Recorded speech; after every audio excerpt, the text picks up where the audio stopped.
The soldier found the cave 3 days after the village burned, his leg wound seeping through makeshift bandages, and his vision blurring from fever, and he collapsed just inside the entrance without seeing the walls covered in charcoal sketches of a face that looked remarkably like his own.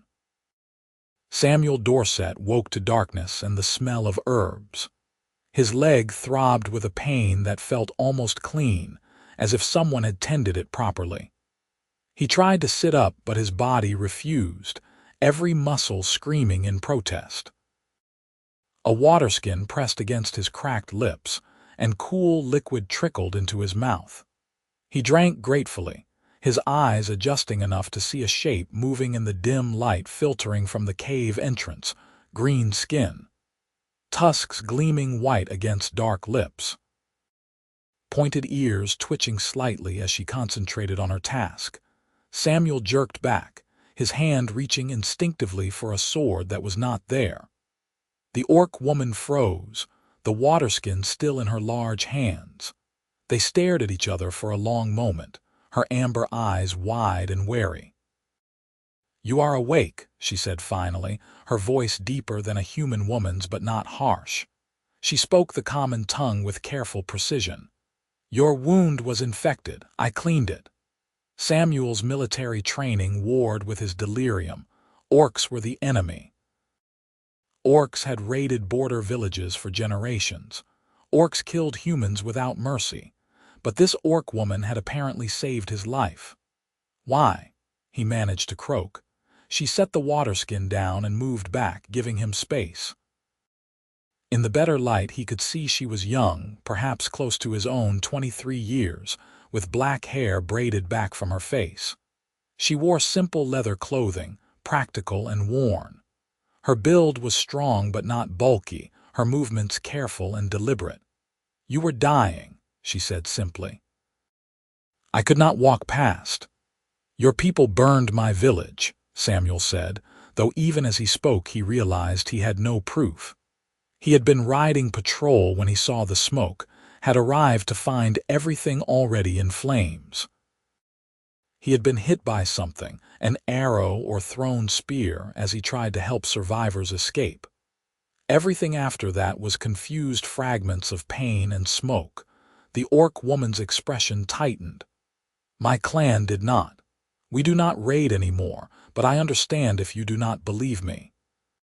She stood, and Samuel saw she was tall, nearly matching his own height. "I will bring more water, and food when you can eat." She left before he could respond, disappearing into the sunlight beyond the cave entrance. Samuel tried to take stock of his situation. His leg was bandaged with clean cloth and poulticed with something that smelled sharp and medicinal. His armor was gone, but his clothes had been washed. His weapons were indeed missing. He was in a cave, alone, helpless, and being tended by an orc. It made no sense. He must have dozed again, because when he next opened his eyes, the light had changed. The orc woman was back, crouched near a small fire she had built near the cave entrance where the smoke could escape. She was cooking something in a battered pot, stirring it occasionally. Samuel watched her for a while, trying to reconcile everything he had been taught about orcs with this quiet domestic scene. "What is your name?" he asked finally. She startled slightly, then turned to look at him. "Krezka." "I am Samuel," she nodded, then returned her attention to the pot. "The soup will be ready soon. You need to eat to heal." "How long have I been here?" 4 days. "You had high fever for 3 of them. I was not sure you would wake." 4 days. 4 days this orc woman had tended him, kept him alive. Samuel's head spun trying to understand it. "Why are you alone out here?" Krezka was quiet for so long he thought she would not answer. Then she said, "I chose to leave my clan. They did not agree with my choices." "What choices?" "To stop hating humans." She ladled soup into a wooden bowl and brought it to him carefully. "Can you sit?" Samuel struggled upright with her help, biting back groans of pain. She propped him against the cave wall and handed him the bowl. The soup was simple but good, made with wild vegetables and bits of dried meat. He ate slowly, feeling strength seep back into his body with each swallow. "Why stop hating us?" he asked between bites. "Humans and orcs have been at war for generations." "Because hate is heavy," Krezka said quietly, "and I grew tired of carrying it." She settled back by the fire, her own bowl in her hands. "My mother died in a raid on a human settlement. My brother died when humans attacked our camp in revenge. I was supposed to hate, was supposed to want more blood, but I just wanted it to stop." Samuel absorbed this. "Your clan cast you out for that, not cast out, I left. They would have kept me, but I could not stay and watch them prepare for more raids, so I took my things and came here." She gestured at the cave. "This has been my home for a year now. Alone. Alone is safer, for me and for anyone I might encounter." She met his eyes across the fire. "I am still orc. Humans still see enemy when they see me, and orcs see traitor." Samuel finished his soup in silence, processing this. The woman who had saved his life was an outcast, living alone in the wilderness because she had dared to reject the cycle of violence between their peoples. It seemed impossible and sad and strangely brave all at once. "Thank you," he said finally, "for helping me. I know you had no reason to." Krezka's expression softened slightly. "We all need help sometimes. I am glad you are awake." She took his empty bowl. "Sleep more now. Healing takes time." Samuel wanted to ask more questions, wanted to understand this strange orc woman better, but exhaustion pulled at him.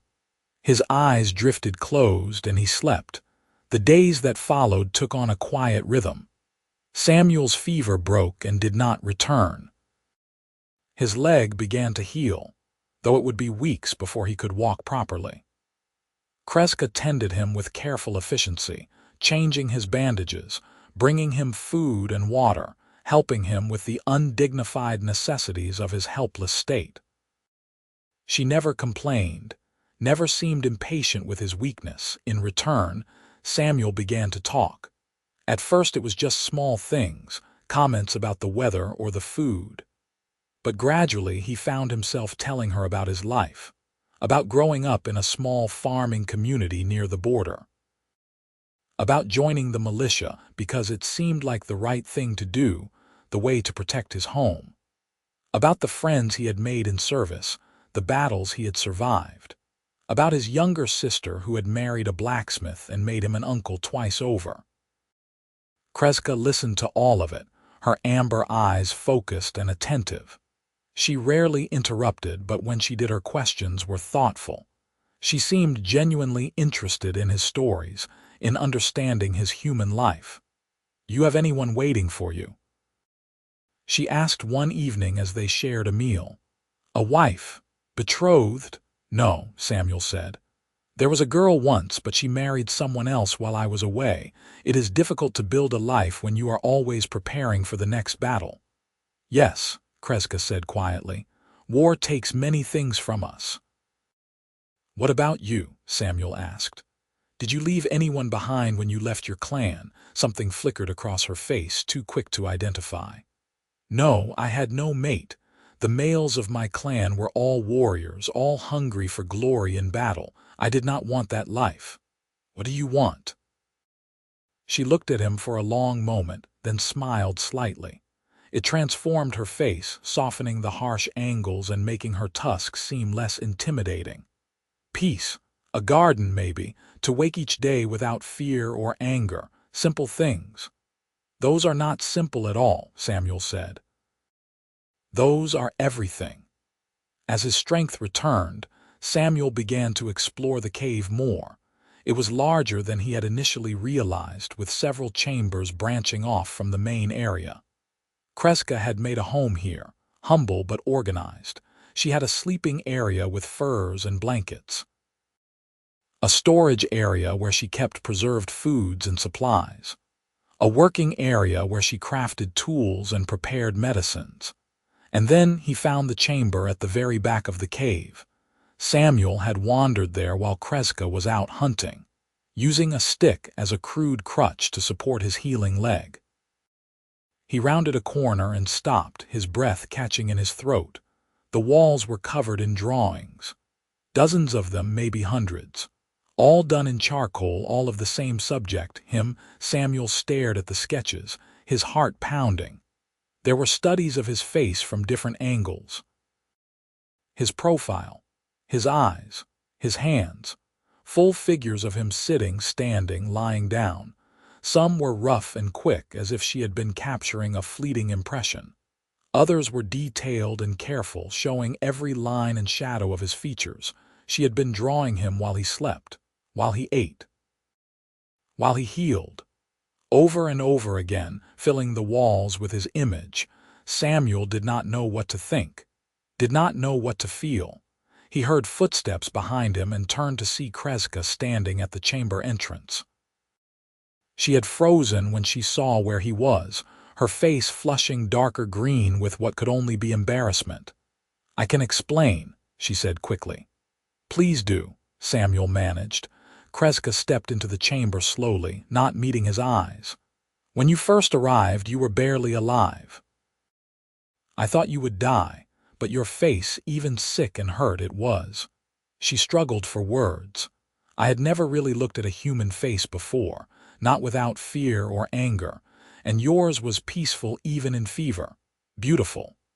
I started drawing to pass the time while I watched over you. And then I could not stop."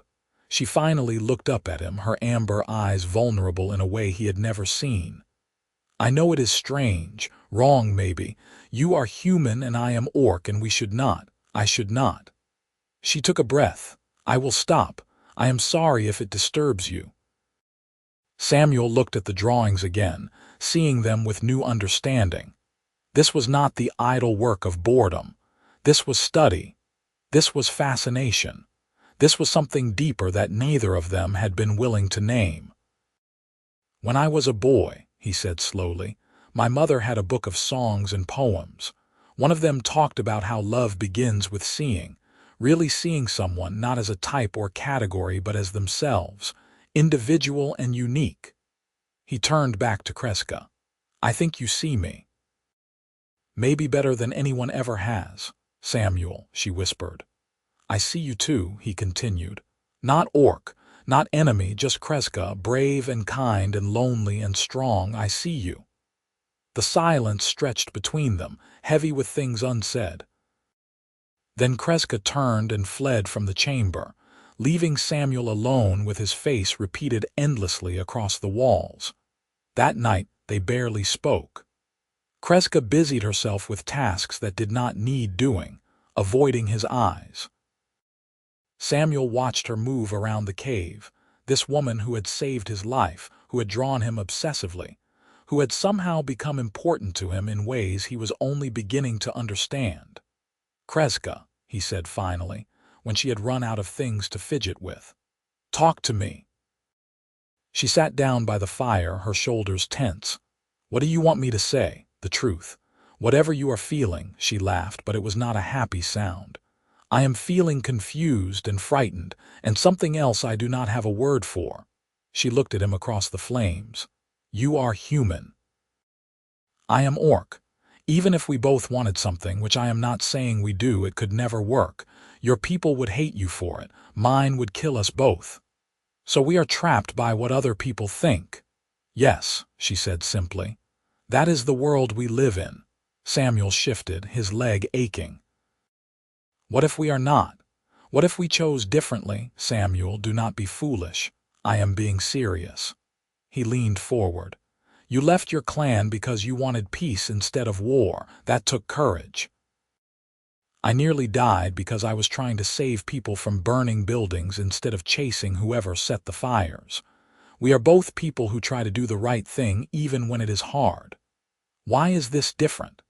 "Because this is not just hard, it is impossible," Krezka said, but her voice wavered.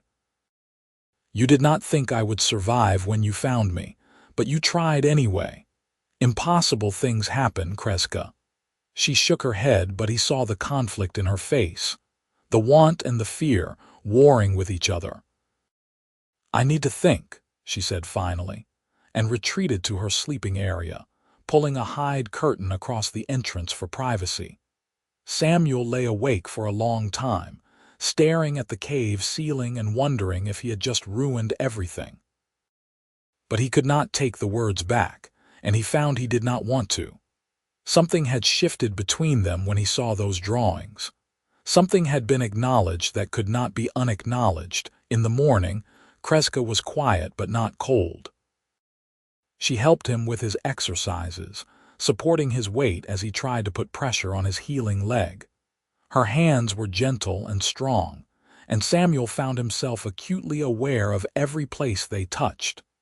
"It is healing well," she said, focused on his bandages.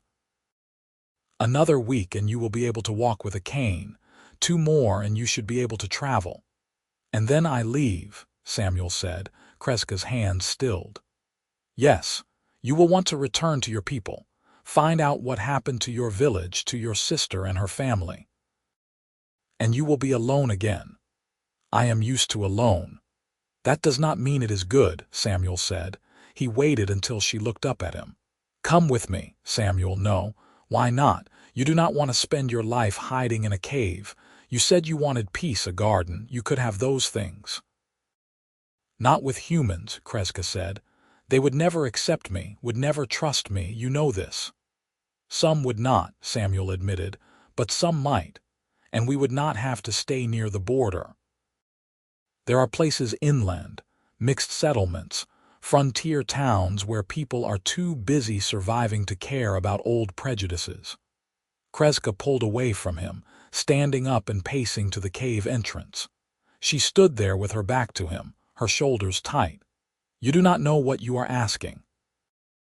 "I am asking you to take a chance, the same way you took a chance on me when you found me bleeding in your cave." She turned, and he saw tears tracking down her green cheeks. "Why? Why do you care what happens to me?" "Because," Samuel said, and his heart was pounding so hard he could hear it in his ears, "in these weeks you have been kinder to me than anyone in my life. Because when I look at you, I do not see an orc, I see the woman I want to know better. Because those drawings on your wall tell me I am not alone in feeling this way." He took a breath. "Because I think I could love you, Krezka, if you would let me." She made a sound between a sob and a laugh. "You are insane." "Probably," he agreed, "but I am also right. You feel it too." "I know you do." Krezka covered her face with her hands, her whole body shaking. Samuel wanted to go to her, but his leg would not support him yet. So he waited, letting her process, letting her feel. Finally, she lowered her hands. Her amber eyes were red but clear. "If I come with you, if we try this, it will be hard, harder than you imagine. I know. People will hate us, hurt us maybe, I know. We might not survive it." "We might not survive tomorrow either," Samuel said, "but we will have tried. We will have chosen something besides hate and fear." Krezka crossed back to him, moving slowly. She knelt in front of him, her face level with his. "I do feel it," she whispered. "This thing I do not have a word for, this wanting. I felt it the first time you smiled at me when the fever broke and you truly saw me. I felt it every time I drew your face, trying to understand why you were different from every human I had been taught to hate."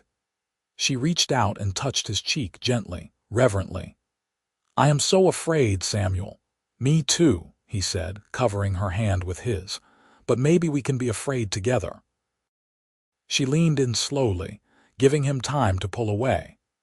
When he did not, when he leaned in as well, her lips met his in a kiss that was tentative and sweet and full of promise.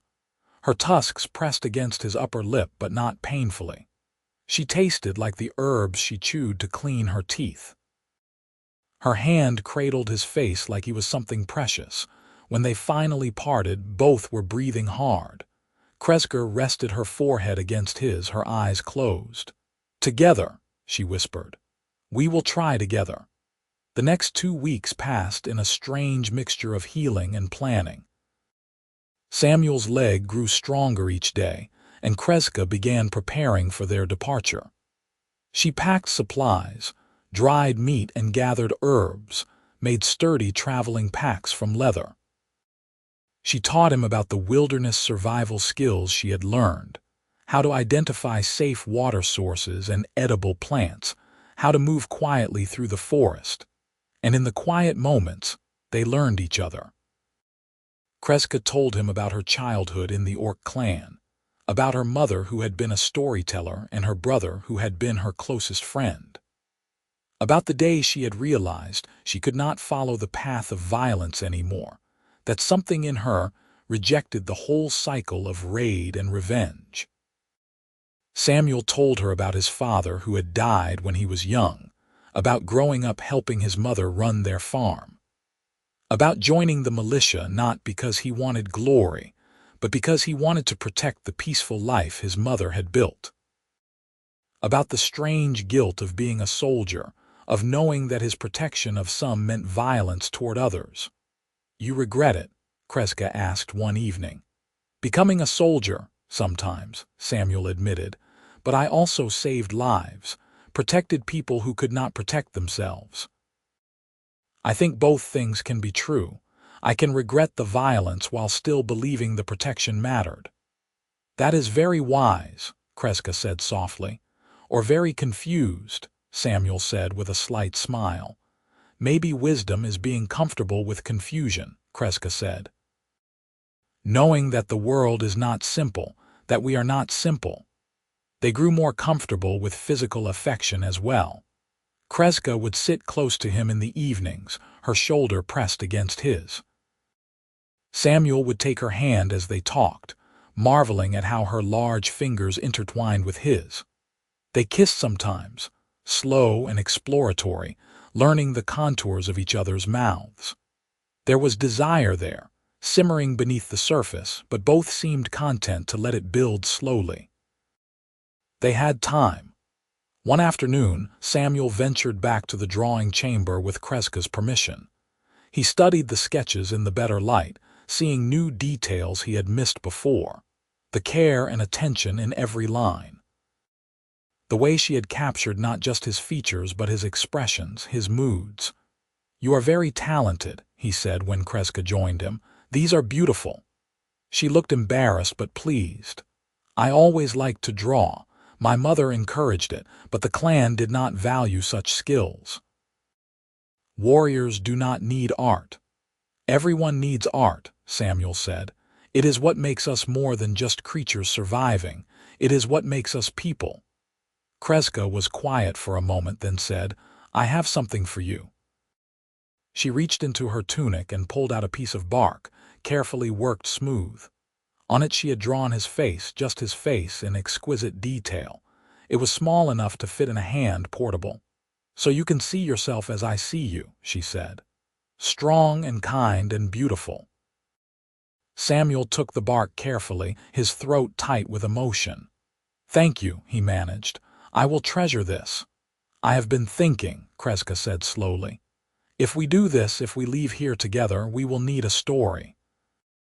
Something to tell people that explains why a human man is traveling with an orc woman." "The truth," Samuel suggested. "The truth will get us killed," Krezka said bluntly. "We need something that makes sense to people's prejudices, something that lets us move through the world." Samuel considered this. "What if you are my guide? I am injured and you are helping me return home for payment. It would explain why we are together without suggesting anything more." "That could work," Krezka said thoughtfully. "For a while anyway, until we reach somewhere we want to stay. And then we tell the truth and hope we have found people who can accept it." It was not a perfect plan, but it was something. They spent the next few days refining their story, making sure the details were consistent. Samuel was a soldier injured in an orc raid who had gotten lost in the wilderness. Krezka was a mercenary guide who had found him and agreed to lead him to the nearest human settlement for gold. They were business associates, nothing more. It felt wrong to reduce what they had to a lie, but Samuel understood the necessity. The world was not ready for their truth. Maybe it never would be. but they could protect each other by being careful. The day came when Samuel could walk without support, though he still carried a cane for longer distances. His wound had healed to a pink scar, tender but closed. He was ready to travel. They stood outside the cave as the sun rose, their packs secured and ready. Krezka looked back at her home of a year, and Samuel saw grief on her face. "We can stay longer if you need to," he said gently. "No," she said. "If we stay, I will lose courage. We must go now." They started walking, heading east toward the interior lands. The first day was hard, Samuel's leg aching after a few hours of use. But Krezka was patient, setting a pace he could match, taking breaks when he needed them. They did not talk much, both lost in their own thoughts about what they were leaving behind and what they were walking toward. That night, they made camp in a small clearing. Krezka built a fire and prepared a simple meal while Samuel gathered enough firewood to last the night. It felt strange to be in the open wilderness after weeks in the cave, vulnerable to whatever might pass by. "How long until we reach civilization?" Samuel asked as they ate. 3 days to reach the nearest human settlement," Krezka said. "A small frontier village called Crow's Rest. They trade with trappers and hunters. It will be a good place to test our story." "And if it does not work, then we run," Krezka said simply. "And hope we are fast enough." Samuel reached across the fire and took her hand. "Whatever happens, we face it together." "Together," Krezka agreed, squeezing his fingers. They took turns keeping watch that night, though nothing disturbed them except the normal sounds of the forest. By the time the sun rose, both were stiff and tired but determined to keep moving. The second day of travel was easier. Samuel's leg adjusted to the constant use, and they made better time. They saw signs of other travelers on the rough trail they followed, footprints and old campfire sites. Civilization was getting closer. "Are you nervous?" Krezka asked as they walked. "Terrified," Samuel admitted. "You, also terrified." She looked at him sideways. "But also excited. I have not spoken to anyone but you in over a year. It will be strange to be around people again." "Just remember our story," Samuel said. "You are my guide. We have a business arrangement." "Right," Krezka said. "Business. Nothing more." But she smiled as she said it, and Samuel smiled back. They reached Crow's Rest on the evening of the third day. It was indeed small, maybe 20 buildings clustered around a central well. Smoke rose from chimneys and Samuel could hear voices, the sounds of human life that had been absent from his world for weeks. They paused at the edge of the village. "Ready?" Samuel asked. "No," Krezka said honestly. "But let us go anyway." They walked into Crow's Rest together and immediately drew attention. People stopped what they were doing to stare. Samuel saw hands move to weapons, saw mothers pull children closer. The distrust was palpable, thick enough to choke on. A man stepped forward from the largest building, probably an inn or trading post. He was middle-aged and weathered, with the look of someone who had seen plenty of trouble. His hand rested on the axe at his belt. "State your business," he said, eyes locked on Krezka. "My name is Samuel Dorset," Samuel said, keeping his voice calm and level. "I am a militiaman from the border territories. I was injured during an orc raid and got lost in the wilderness. This orc, Krezka, found me and agreed to guide me to civilization in exchange for payment. We mean no trouble. I just need a place to rest before I continue my journey." The man studied them both carefully. Samuel could see him weighing the story, looking for lies. Finally, he nodded slowly. "I am Marcus, headman of Crow's Rest. We can give you shelter for the night." "But the orc stays in the stable, not in the inn." Krezka stiffened but said nothing. Samuel wanted to protest, but he knew pushing too hard would make things worse. "Thank you for your hospitality," he said. They followed Marcus to the inn. A few coins secured Samuel a room and a meal. Krezka was shown to the stable, a drafty building that smelled of horses and old straw. Samuel saw the humiliation in her eyes, but she kept her head high. "I will be fine," she told him quietly when Marcus was out of earshot. "We knew it would be like this." "It is not right," Samuel said. "Right does not matter, only what is." She squeezed his arm briefly. "Go, eat, rest. We will leave in the morning." Samuel did as she said, but the meal tasted like dust in his mouth. He sat in the common room of the inn, listening to the other patrons talk. Several asked him about his journey, about the orc who had guided him. He stuck to their story, describing Krezka as a mercenary only interested in gold. The others seemed to accept this, though he heard muttered comments about not trusting orcs, about how he was lucky she had not slit his throat for his possessions. He excused himself as soon as he could and went to check on Krezka. He found her sitting on a hay bale in the stable, her arms wrapped around herself. She looked small and alone in a way she never had in the cave. "Are you all right?" he asked. "I am fine," she said, but her voice was tight. Samuel sat down beside her. "You do not have to pretend with me." Krezka was quiet for a long moment, then said, "I forgot what this felt like, being looked at like I am a monster, a thing, not a person. In the cave with just you I could forget, but out here." She shook her head. "This is what the world is, Samuel. This is what we will face every day." "Then we will face it together," Samuel said, "and we will find places where it is better. They exist, Krezka, I know they do." "How can you be so certain?" "Because you exist," he said simply. "An orc who chose peace over war." "If you exist, then humans who can see past their prejudice must exist too. We just have to find them." Krezka leaned against him, and he put his arm around her shoulders. They sat like that in the stable, drawing comfort from each other's presence, until Samuel reluctantly returned to his room to avoid drawing suspicion. They left Crow's Rest at first light, both relieved to be back in the wilderness where there were no staring eyes or whispered insults.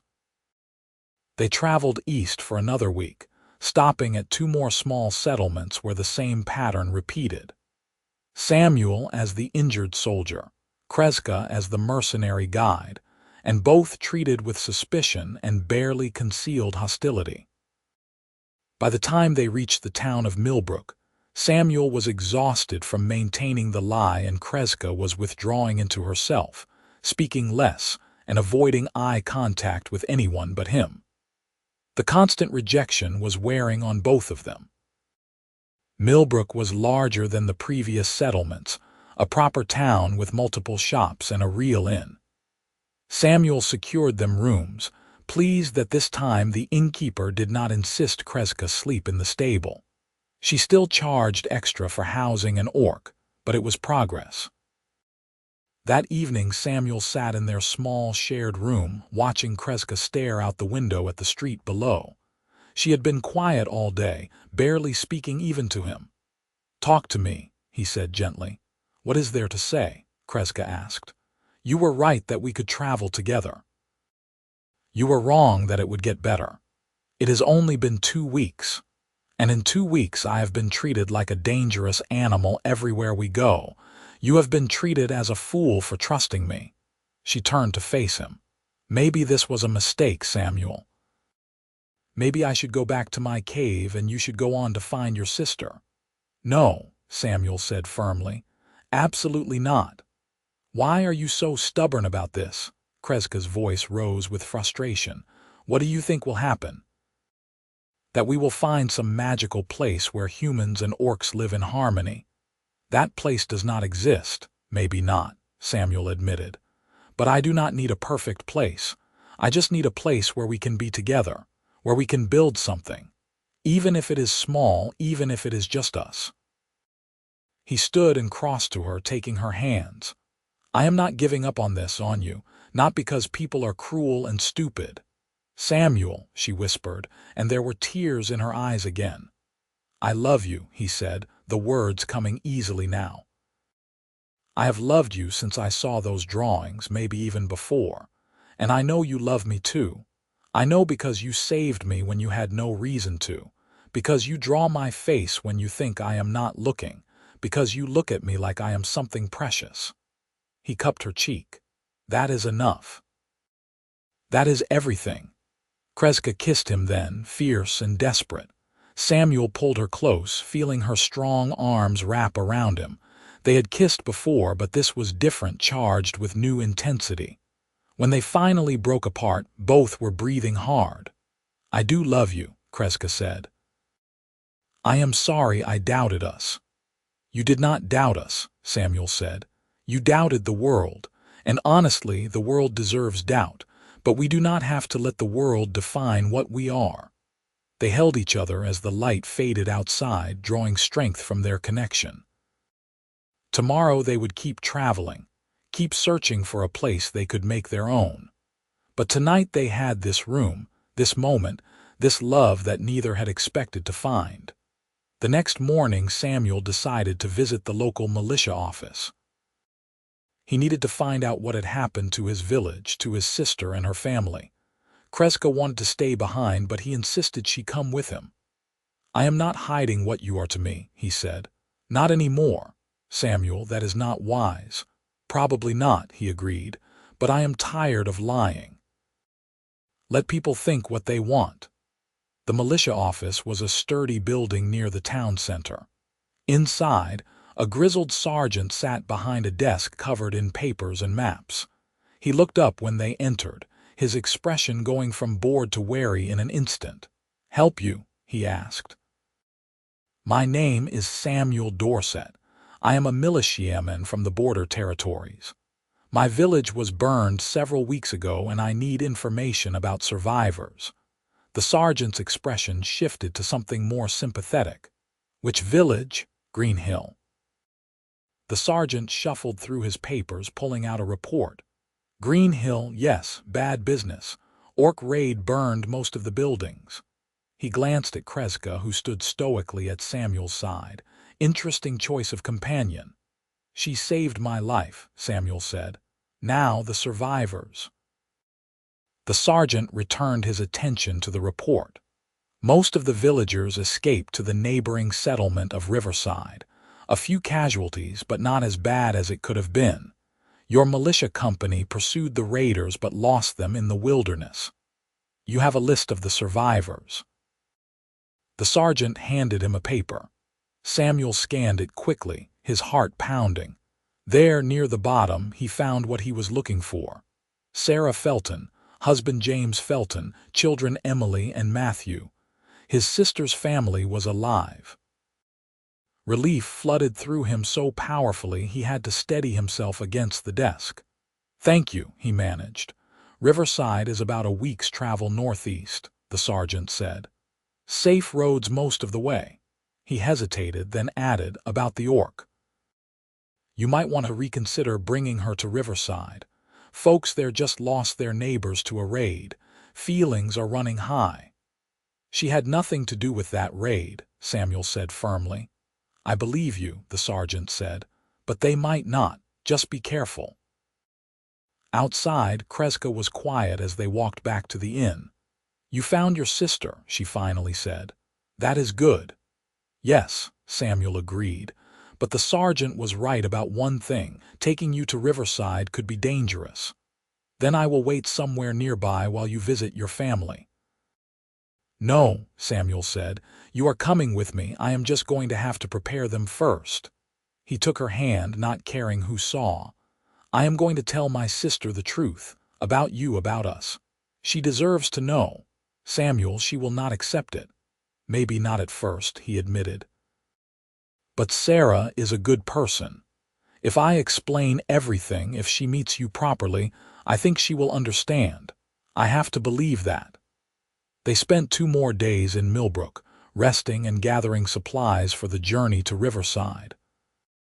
Samuel used the time to think about what he would say to his sister, how he could help her understand what had happened. It would not be easy, but nothing about this had been easy. On the morning they were set to leave, Samuel woke to find Krezka already up, sitting by the window with her charcoal and a piece of smooth wood. She was drawing again, her hand moving in quick, confident strokes. "What are you working on?" he asked. She showed him. It was a portrait of the two of them, standing side by side, hands joined. She had captured something essential in their expressions, a mixture of hope and determination. "For your sister," Krezka said, "so she can see us as we are, not human and orc, just two people who love each other." Samuel's throat tightened. "It is perfect. Thank you." The journey to Riverside took 6 days. They traveled through farmland and small forests, passing other travelers occasionally. Samuel noticed that Krezka seemed more confident now, holding her head high even when people stared. Their time together had changed something in both of them, hardened them against the casual cruelty of strangers. They camped under the stars most nights, sharing a bedroll for warmth. Samuel found himself memorizing small details about Krezka. The way she hummed tunelessly while cooking. How she always checked the perimeter of their camp 3 times before settling down to sleep. The gentle way she touched him when she thought he was asleep, her fingers tracing the line of his jaw like she was committing him to memory. "What are you thinking?" she asked one night, catching him watching her. "That I am happier now than I have been in years," Samuel said honestly, "even with all the difficulties, because I have you." Krezka smiled, that transformative expression that made her beautiful. "I am happy too, scared but happy." "Good scared or bad scared?" "Both," she admitted. "Scared of what will happen tomorrow, but also scared that if I am too happy something will take it away." "Then we will just have to hold on tight," Samuel said, pulling her closer. They reached Riverside on a cool autumn morning. The town was larger than Green Hill had been, with proper walls and a gate. Samuel felt his nerves kick up as they approached. This was it, the moment where his old life and his new one would have to reconcile. At the gate, the guards were immediately suspicious of Krezka. Samuel gave his name and asked to be directed to his sister's residence. One of the guards went to verify his identity, while the other kept a weapon trained on Krezka. She endured it without complaint, but Samuel saw the tension in her jaw. Finally, the guard returned. "Samuel Dorset, you are confirmed as a survivor of Green Hill. Your sister has been notified and will meet you at the town square." He looked at Krezka. "The orc can enter but must surrender any weapons." Krezka unbuckled her knife belt and handed it over without argument. They were granted entry and directed to the town center. Sarah was waiting there, and the moment she saw Samuel, she ran to him. He caught her in a tight embrace, feeling her sob against his shoulder. "I thought you were dead," she said. "No one knew where you were if you had survived." "I am sorry," Samuel said. "I was hurt badly and it took time to recover. I came as soon as I could." Sarah pulled back, and then she saw Krezka standing a few feet away. Her expression shifted from relief to confusion to anger in rapid succession. "Samuel, why is there an orc here?" she asked. "Because she saved my life," Samuel said calmly. "Sarah, this is Krezka. She found me in the wilderness after the raid, tended my wounds, kept me alive. I owe her everything." Sarah looked between them, clearly trying to process this. "You paid her to guide you here." "No," Samuel said. "That is not what this is." He took a deep breath. "Sarah, I need you to listen to me. Really listen. Krezka is not just a guide or a rescuer. She is the woman I love. We are together." Sarah's face went white. "What?" "I know how it sounds," Samuel said quickly. "I know what you must think. But I am asking you to hear me out, to meet her properly, to understand that she is not what you have been taught orcs are." "Samuel, have you lost your mind?" Sarah's voice was rising. People were starting to gather, drawn by the commotion. "An orc! They burned our village. They killed our neighbors." "Her clan did not," Samuel said. "She left her people over a year ago because she rejected their violence. She lives alone in the wilderness, hurting no one, and when she found me dying, she saved me even though I am human, even though she had every reason to leave me to die. This is insane, Sarah said, but there were tears in her eyes now. Samuel, you have always been too trusting, too kind. She has manipulated you somehow. No, Krezka said quietly, speaking for the first time. Her voice was steady despite the growing crowd. I have not manipulated him. I have only loved him, the same way he loves me. I know you do not want to believe an orc can love, but I do. I love your brother, and I will do everything I can to make him happy. Sarah stared at Krezka, truly looking at her for the first time. Samuel could see his sister warring with herself, her prejudices fighting against her love for her brother. Show her the drawing, Samuel said to Krezka. Krezka reached into her pack and pulled out the portrait she had made of them. She held it out to Sarah silently. Sarah took it with trembling hands, studying the image. I drew this to show you how I see us, Krezka said. Not as human and orc, just as two people who found each other when both were alone, two people who chose love over hate. The crowd was murmuring now, the sound growing hostile. Samuel heard someone shout that they should drive the orc out before she could spy on them for her clan. Another voice called for her to be imprisoned. Enough. Sarah's voice cut through the noise. She looked at Samuel, her expression pained. Is this truly what you want, despite everything it will cost you? Yes, Samuel said without hesitation. I have never been more certain of anything. Sarah closed her eyes for a long moment. Then she opened them and looked at Krezka. You saved my brother's life. Yes, Krezka said. And you love him, truly, more than anything, Krezka said, her voice thick with emotion. Sarah took a shuddering breath, then nodded. Then you are welcome in my home, both of you. She raised her voice to address the crowd. This orc saved my brother when she could have left him to die. Whatever prejudices we hold, we cannot punish kindness. Samuel vouches for her, and I trust Samuel's judgment. Anyone who has a problem with that can take it up with me. The crowd was not happy, but Sarah's husband James stepped forward to stand beside her, and that seemed to settle matters.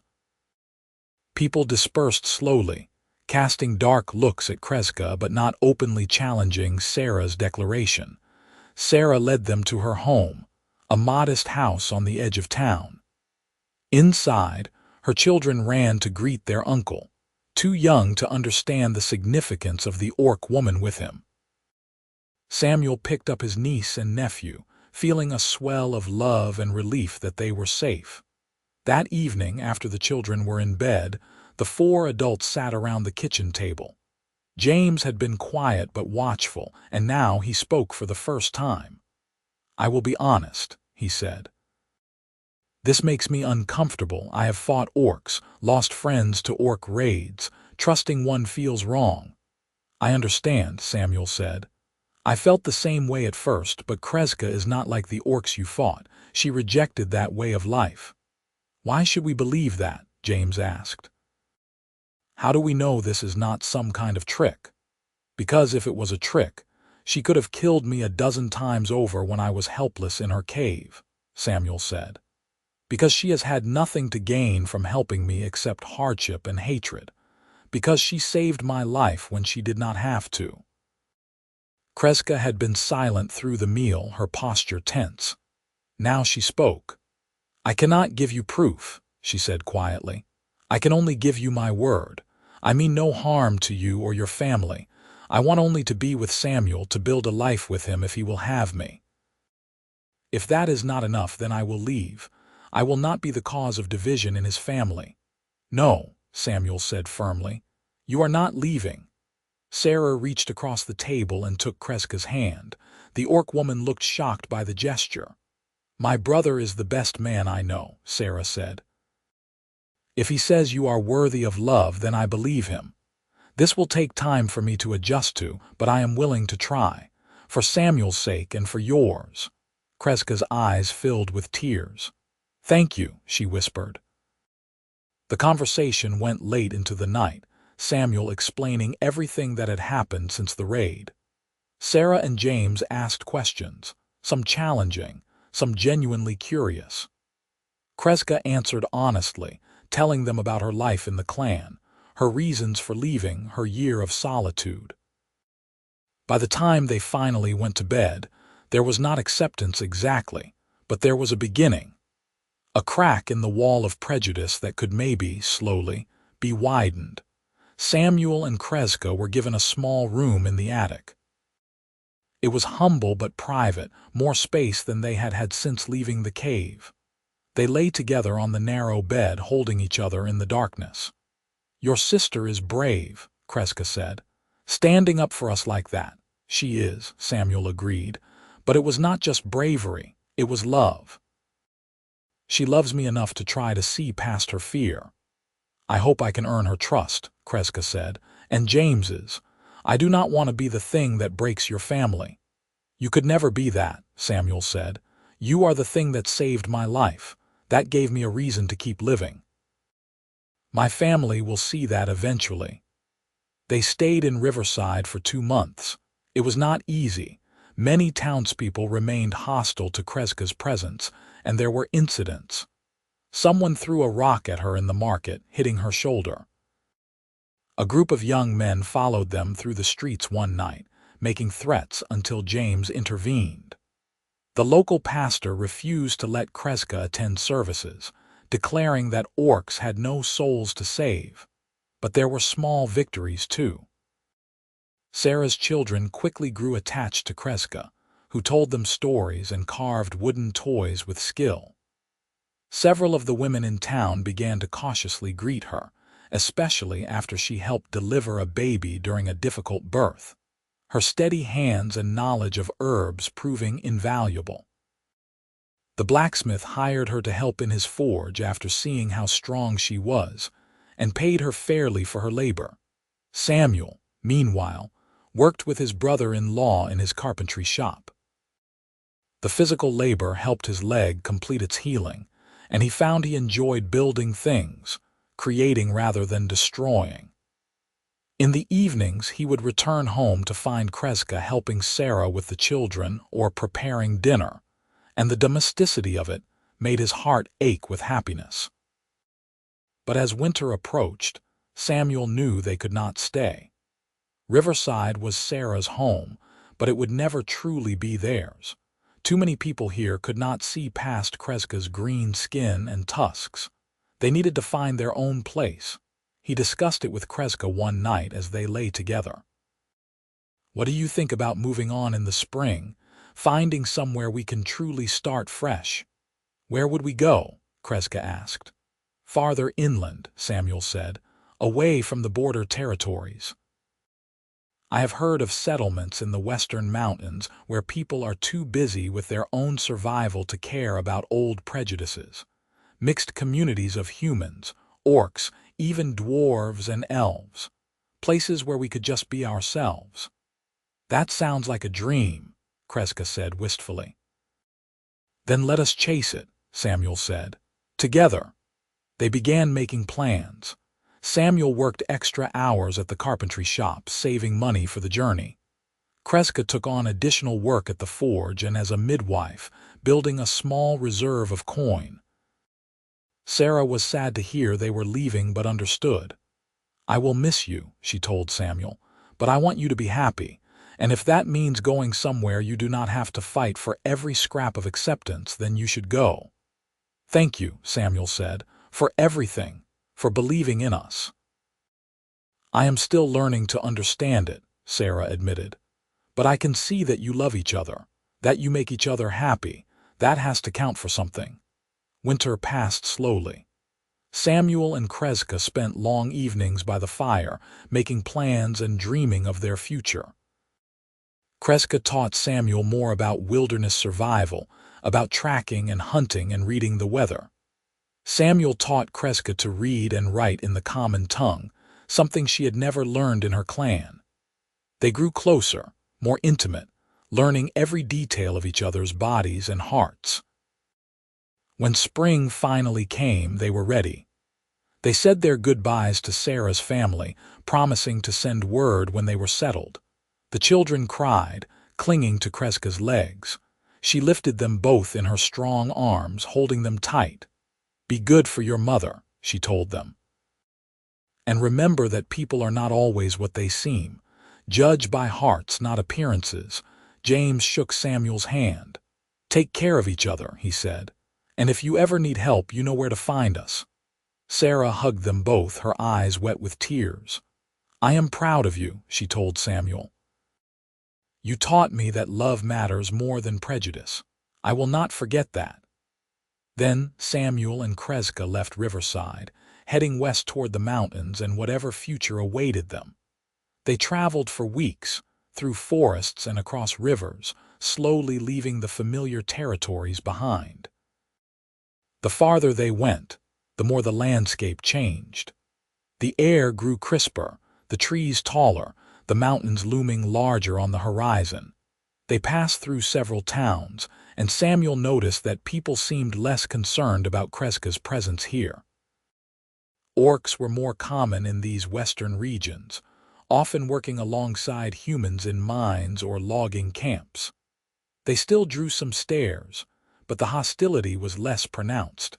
Finally, after nearly 2 months of travel, they reached a town called Highgrove. It was built on the slopes of a mountain, a place where miners and trappers gathered to trade. The population was diverse, humans working alongside orcs and dwarves and even a few elves. No one seemed to care that Samuel and Krezka walked hand in hand through the streets. They found a room at an inn and began asking about opportunities. The innkeeper, a grizzled dwarf named Tormund, told them about a parcel of land a few miles outside town that was available for settlement. Previous owners packed up and moved on, Tormund explained. "Land is good, got a stream running through it, some cleared fields. Cabin needs work, but it is livable. Yours if you can work it and pay the settlement tax." Samuel and Krezka looked at each other, hardly daring to hope. "Can we see it?" Samuel asked. The next morning they hiked out to the land. It was everything Tormund had promised. A few acres of cleared ground, a small cabin that needed repairs but was structurally sound, a clear stream providing fresh water. Beyond the cleared area, forests stretched in every direction, offering game and timber. "What do you think?" Samuel asked. Krezka was standing in the middle of the largest field, turning slowly to take it all in. "I think it is perfect," she said. "I think we could build a life here." "Then let us do it," Samuel said. They returned to town and made the arrangements. The settlement tax was steep, but they had just enough saved. The land was theirs, and with it, a future they could shape themselves. They moved into the cabin that same week. It was rough living at first. The roof leaked in 2 places and the shutters were broken. But they worked together, Samuel using his carpentry skills to make repairs while Krezka hunted and gathered food. Slowly the cabin became a home.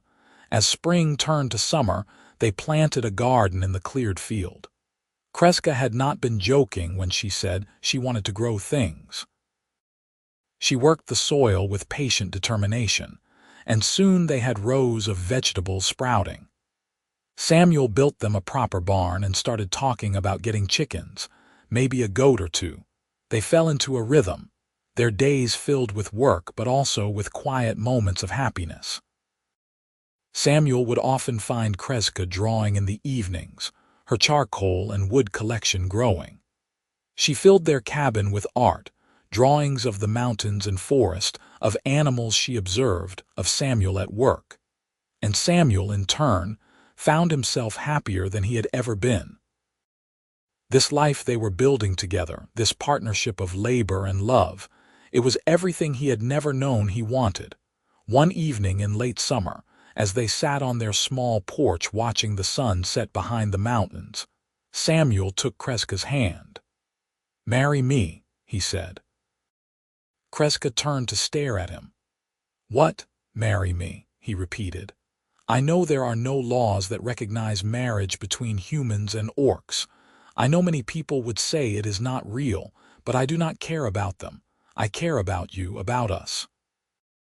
I want to stand with you and make promises in front of whatever gods will listen. I want to call you my wife. I want to spend every day of my life with you." Krezka's eyes were shining with tears. "Yes," she whispered. "Yes, Samuel, I will marry you." They kissed as the sun dipped below the horizon, the sky painting itself in shades of gold and orange. When they finally pulled apart, both were smiling so wide their faces hurt. "How do we do this?" Krezka asked.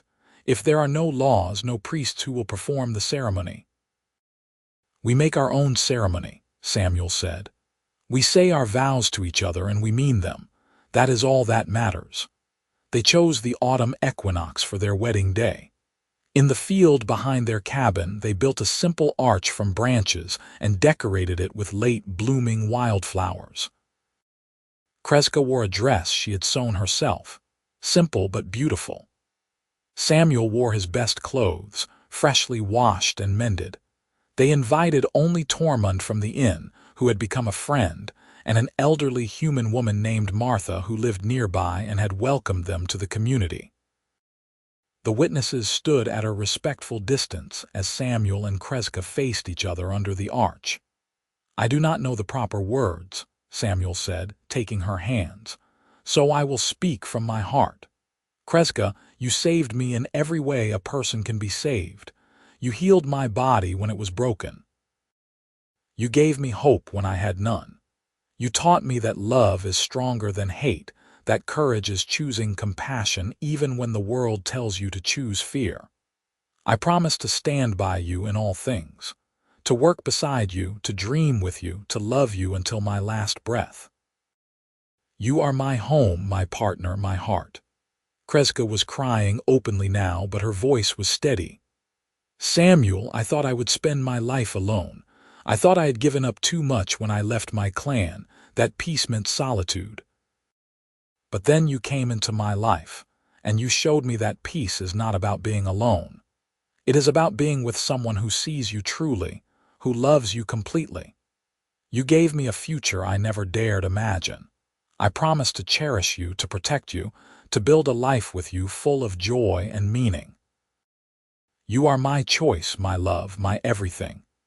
They slipped simple iron bands onto each other's fingers, rings Samuel had forged himself in the town smithy. Then they kissed, sealing their promises while Tormund and Martha applauded. Afterward they shared a simple meal with their two guests, then bid them good night. Alone in their cabin, Krezka and Samuel held each other close. "How does it feel to be married?" Krezka asked. "The same as yesterday," Samuel said, "but also different, more official, more real." "I like it," Krezka decided. "I like being your wife." "And I like being your husband," Samuel said, kissing her forehead. "My beautiful, brave wife." The years that followed were good ones. They expanded their farm, adding animals and more crops. They became well known in Highgrove, respected members of the community. Krezka's midwifery skills were in high demand, and she delivered dozens of babies in the region, both human and orc. Samuel's carpentry work kept him busy, building furniture and making repairs for their neighbors. They faced challenges, of course. The first winter in the mountains was brutal, testing them in ways they had not expected. There were still people who disapproved of their relationship, who made their prejudice known. But they had each other, and they had a community that largely accepted them. It was enough. 5 years after they settled in Highgrove, Sarah came to visit with her family. She stayed for 2 weeks, and Samuel watched his sister truly bond with Krezka. They talked late into the nights, sharing stories and secrets. When Sarah left, she hugged Krezka tightly. "Thank you for making my brother happy," she said, "and for being my friend. You are family to me now." Krezka held her with equal tightness. "Thank you for giving us a chance. It meant everything." 7 years into their marriage, Krezka came to Samuel with news that changed everything. She was pregnant. Samuel was terrified and elated in equal measure. They knew of other mixed couples who had children, so it was possible. But Krezka was nervous about how the pregnancy would progress, whether the child would be healthy. Martha, the elderly neighbor, had experience with orc births and helped guide them through it. The pregnancy was difficult, Krezka's body working hard to nurture the child growing within her. But she was strong, and Samuel was by her side every moment he could be. On a spring morning 8 years after they first arrived in Highgrove, Krezka gave birth to a daughter. She was small and perfect, with her mother's green-tinted skin but her father's finer features, with tiny tusks just barely visible in her father's brown eyes. They named her Ada after Samuel's mother, and as Samuel held his daughter for the first time, tears streaming down his face, he thought about how far they had come. From that cave in the wilderness to this cabin in the mountains. From 2 lonely, broken people to a family. "She is perfect," Krezka whispered, exhausted but glowing with joy. "Just like her mother," Samuel said, leaning down to kiss his wife. Ada grew up strong and happy, beloved by both her parents and the community. She had her father's kindness and her mother's strength, her father's skill with words and her mother's talent for art. She was a bridge between 2 worlds, proof that love could create something beautiful out of division. When Ada was 3, they had a son, a boy they named Elias. He had more human features than his sister, but still carried visible marks of his orc heritage.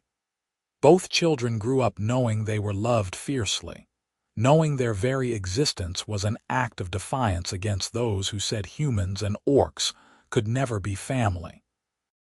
Sometimes, on quiet evenings, Samuel would find Krezka drawing in her well-worn sketchbook. She still filled pages with his face, though now she added the children too, capturing their small expressions and growing features.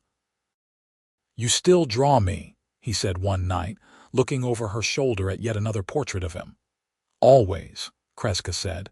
"You are still the most beautiful thing I have ever seen.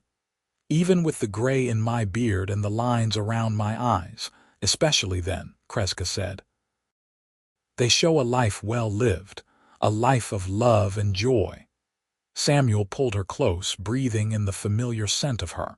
"I would not change anything," he said. "Every hardship, every challenge, it was all worth it, because it led me to you." "To us," Krezka corrected, gesturing to their cabin, their children sleeping in the next room, the life they had built together. "To us," Samuel agreed. Years continued to pass. Samuel's hair went fully gray, then white. Krezka's skin developed wrinkles, though she remained strong.